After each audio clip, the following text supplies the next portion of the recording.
Hello everybody, this is Conquering History Games with Progress Report number 55 for Hearts of Iron 4 Kaiserreich. Today we're looking at Mexico. So if you actually look at the Mexico Progress Report, there's a bunch of terrific information here, which I'm not going to spend the time going over because they did a pretty good job writing it out. But it's just basically explaining the situation as we head into Mexico 1936 and why they've made the changes that they have. So the first things first, Mexico in 1936 is under Emiliano Zapata with his great mustache and the radical socialists in charge. He is going to continue to be president until 1937. However, in 1936 is when you actually decide what is going to happen as far as who's going to be in charge. There's going to be an attempted assassination, and if he dies, obviously if he lives, you'll just keep going until the election in 1937, but if he dies, then you have a few different options. One where the totalists under Calles can seize power. The second is where Pancho Villa and Toledano can create a coalition government, and so you're going to still be a leftist democracy, or the far right can seize power. So let's take a look at if the democracy survives. You've got three potential options you can go down here. The syndicalists, the radical socialists, and the social democrats. And the first thing that I want to point out, because I think this is very interesting, is that they are not mutually exclusive, and they do point this out in the dev diary. That's because it's going to be possible to change parties over time, so then you can go down more than one branch. So it could be interesting to see if there's some sort of way to really game things and stack up a lot of different policies, although probably maybe if you go radical socialist, some of these cancel out the things that they do. Maybe they're national spirits, I don't know, but it should be fun to see. Now, obviously, if you are syndicalist or radical socialist, you can join the International. But if you go social democrat, you can also join the International. But you could also potentially join the United States. That's an option that's going to be available to you. Oh yeah, and then these are the people who are going to be in charge of it. Depending on who. So if Calles seizes power, though, you're going to get the totalists under the Maximato, where Calles is going to pass a series of laws. The main thing here is that there's going to be state atheism going on, and then, of course, it's going to come down here to the perfect dictatorship. Then, sooner or later, Calles will die, and a successor will need to be chosen. One of the most likely candidates is Calles' loyal second-in-command, Lázaro Cárdenas. So this is the one who was in charge in Mexico during this time period in the R timeline.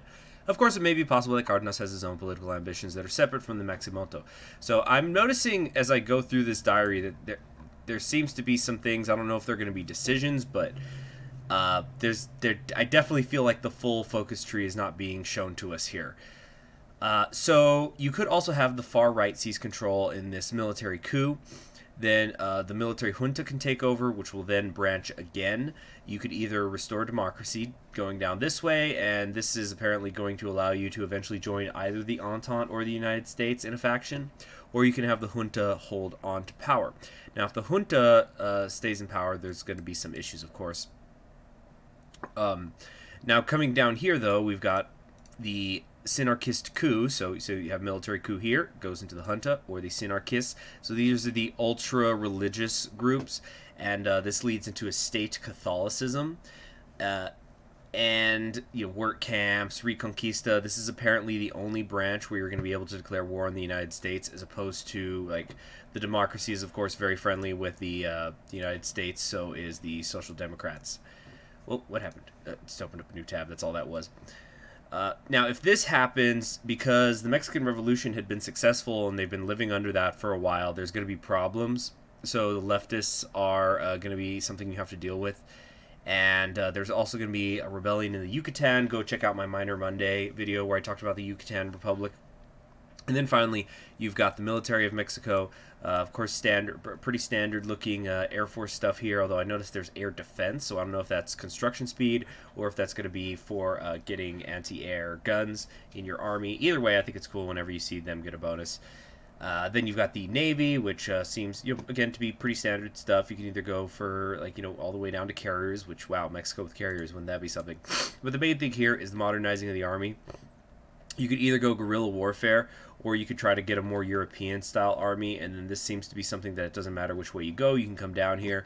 Although I noticed there's like desert training versus jungle training, so the desert training is probably if you're going to be going after the United States. Jungle training is going to be when you're going after the Central American land.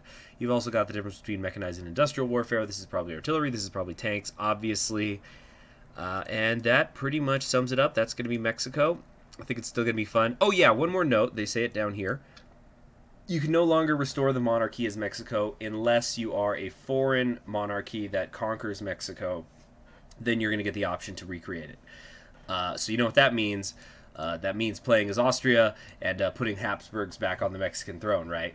So thanks for joining me on Conquering History Games. Tell me if you enjoyed this video. I'll see you in the next one. Bye.